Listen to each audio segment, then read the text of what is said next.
Olá, assista a partir de agora o programa TJSC na TV, com exclusividade aqui na TVAL. Hoje o nosso entrevistado é o desembargador do Tribunal de Justiça de Santa Catarina, Lédio Rosa de Andrade, que fala sobre a desobediência civil. Acompanhe. Desembargador, vamos entrar no tema então. O que é a desobediência civil? Vamos conceituar isso. Bom, a desobediência civil é um tema filosófico, jurídico, que remonta à filosofia pré-socrática, pré-clássica. Acho que o tema, pela primeira vez, foi abordado na obra de Sófocles, Antígona, quando o cidadão se rebela contra o Estado injusto. O que é desobediência civil? É exatamente o dilema de como reagir o cidadão comum quando o Estado é injusto.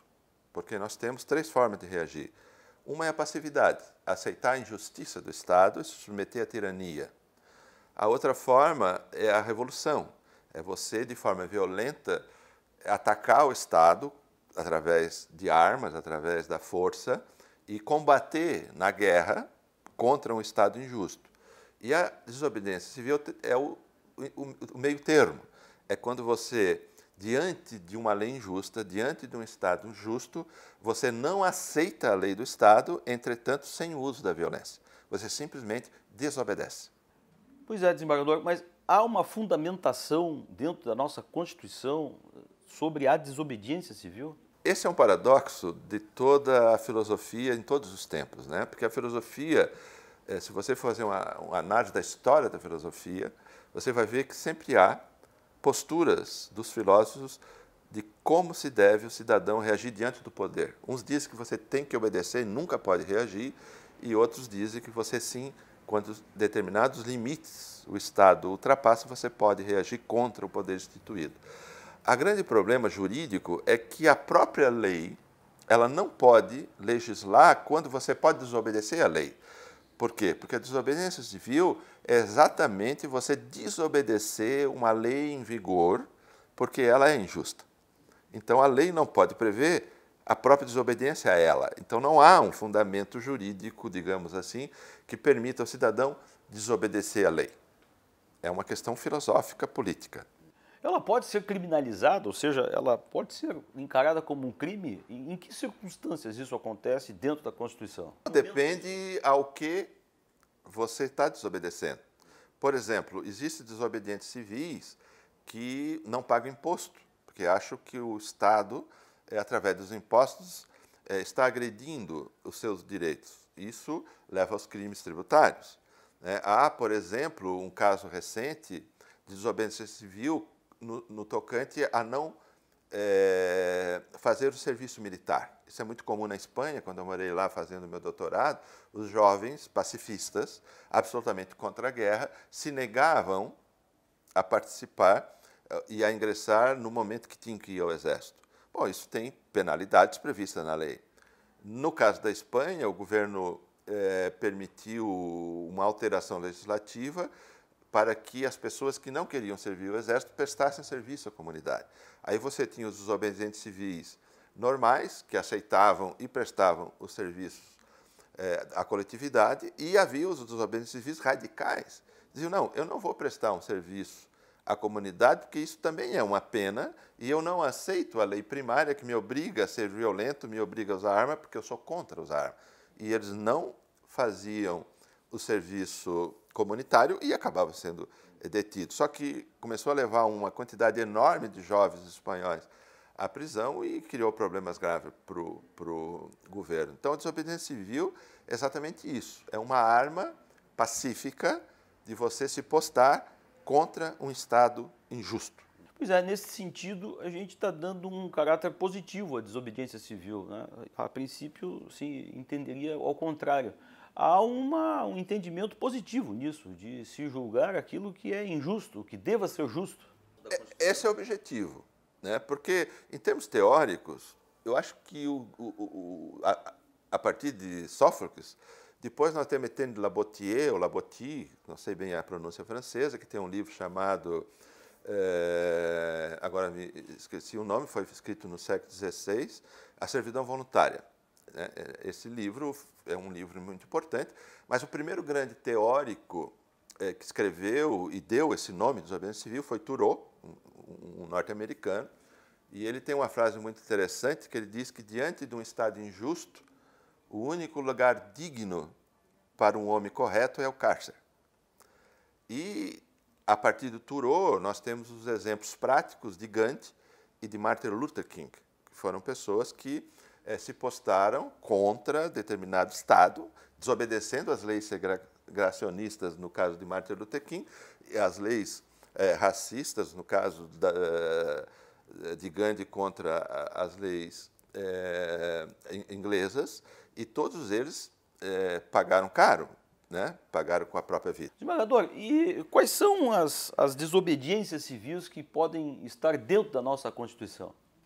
Bom, aí a questão é que a desobediência civil, voltando à tua pergunta anterior, que eu acabei escapando dela, ela pressupõe reformas, né? Inclusive, pode chegar ao ponto de revolução não armada, de revolução pacífica, né? Evidentemente, a Constituição ela prima pela manutenção do status quo legislativo. E a desobediência civil é uma tensão contra o status quo legislativo, porque é injusto e busca modificá-la. Então, a justificativa, a legitimidade da desobediência civil não pode ser encontrada no próprio aparato jurídico do Estado, porque ela luta contra esse aparato jurídico do Estado. Então, a desobediência civil ela busca, muitas vezes, amparo no direito natural, que é muito perigoso, ela busca fundamento nos direitos fundamentais, que são direitos de nível mundial e que se confrontam, muitas vezes, com os direitos locais e com os direitos estatais. Então, ela sempre tem uma legitimidade para cima maior do que o próprio direito estatal. Bem, vamos falar então de quem deva ter sensibilidade para entender essa desobediência civil e propor uma reforma na Constituição. Como é que isso acontece? É um caminho de revolta contra a injustiça não violento. O grande problema na filosofia que justifica é quem tem o poder de dizer quando o Estado é injusto ou é justo. Mas há uma outra coisa, e nós não podemos negar, que o sentimento comum da população sente quando a coisa é injusta. Nós temos agora, por exemplo, a reforma tributária, a reforma trabalhista, né, que apesar de toda a propaganda do governo, nós sentimos que é injusto, né? Bom, então como se postar em relação a isso? E aí volta lá ao início da minha entrevista. Você pode se conformar e obedecer passivamente e pagar o preço da injustiça. Você pode se revoltar e partir para a violência através dos processos revolucionários, que o mundo já conheceu vários. Ou vem a terceira alternativa, que é você desobedecer, mas se negando a usar a violência, né? E fazer com que isto simbolicamente tenha uma força transformadora muito grande e que possa fazer o Estado reverter a sua posição de injustiça. Mas já te digo que isso é um caminho torturoso e, normalmente, o Estado não reverte e massacra, mata os desobedientes. Bem, vamos falar então de quem deva ter sensibilidade para entender essa desobediência civil e propor uma reforma na Constituição. Como é que isso acontece? Bom, em princípio, a sensibilidade deveria vir do poder instituído, em princípio. Só que o poder instituído, que é feito por seres humanos, com ganância, com todos os defeitos do ser humano, nem sempre tem essa sensibilidade e muitas vezes, eu diria, na grande maioria das vezes na história da humanidade, o poder instituído acaba trilhando os caminhos da injustiça, da opressão e da violência. Muito bem, quando isso ocorre, aí reverte a posição e a sensibilidade vem da população civil, por isso que é o nome, desobediência civil, das pessoas na condição de cidadã, a condição civil. Por que é uma desobediência civil? Porque exatamente o cidadão, nesta qualidade de ser humano, de membro de uma sociedade, que ele se depara coletivamente com uma estrutura jurídica de absoluta injustiça, de absoluta opressão, e se nega a obedecer esta condição.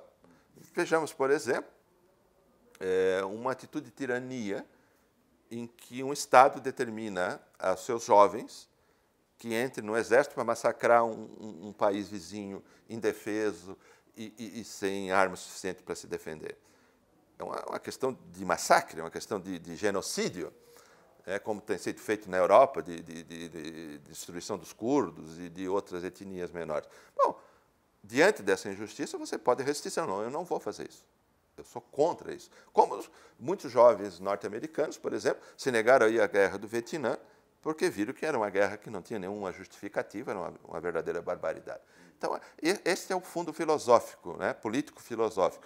É permitir ao cidadão que reaja quando o Estado perde a sua função de controlador social para fazer o bem coletivo e passa a ser um tirano, passa a ser um opressor. Desembargador, no passado nós já vimos, e se fala até hoje, do estado de exceção. Nós estamos hoje, presentemente, no estado de exceção ou no estado de direito? O Brasil hoje vive um misto. Primeiro que o Brasil, lamentavelmente, não tem uma tradição política de luta democrática, nem de desobediência civil, nós não temos essa tradição, e menos ainda de luta democrática. E o Brasil hoje, lamentavelmente, está vivendo um misto. Eu lutei contra a ditadura militar e, quando aquilo acabou, eu achei que o Brasil tinha voltado aos trilhos do Estado Democrático de Direito e que não sairia mais dele. E hoje, depois de 30 anos, eu vejo que, lamentavelmente, não é bem assim.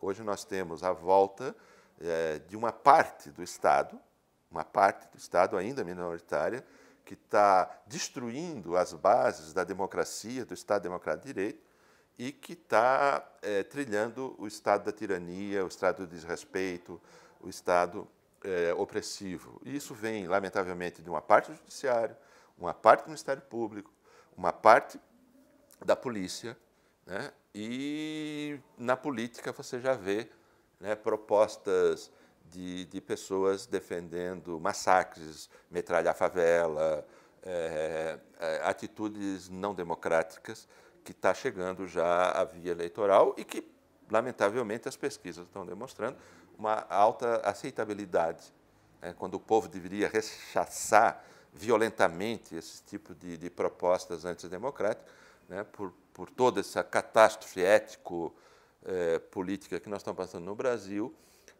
A população acaba se enganando e aceitando essas propostas absurdas. Então, eu diria que o Brasil hoje, lamentavelmente, está vivendo um momento de crise entre um Estado democrático de direito fraco e a ascensão de um fascismo cada vez mais forte. E as forças democráticas precisam reagir para parar isso, porque levará o Brasil a uma nova hecatombe, a uma nova catástrofe social-política. Desembargador, a última pergunta. A desobediência civil, ela tem proximidades, ela tem diferenças entre a anarquia e o vandalismo? Sim, diferenças fundamentais. Porque o vandalismo é a violência desenfreada sem um objetivo muito claro. O anarquismo, digamos, é uma falta de regras, uma destruição total da ideia de poder e de hierarquia. A desobediência civil é uma forma organizada da sociedade civil, não só organizada, mas organizada não violenta, porque a desobediência civil não admite a violência física, e que tem como fim, que tem como escopo, que tem como objetivo exatamente que a sociedade civil, de forma organizada e pacífica, reaja contra a tirania do Estado. Desembargador Led, muito obrigado pela entrevista, foi um prazer. Eu que agradeço.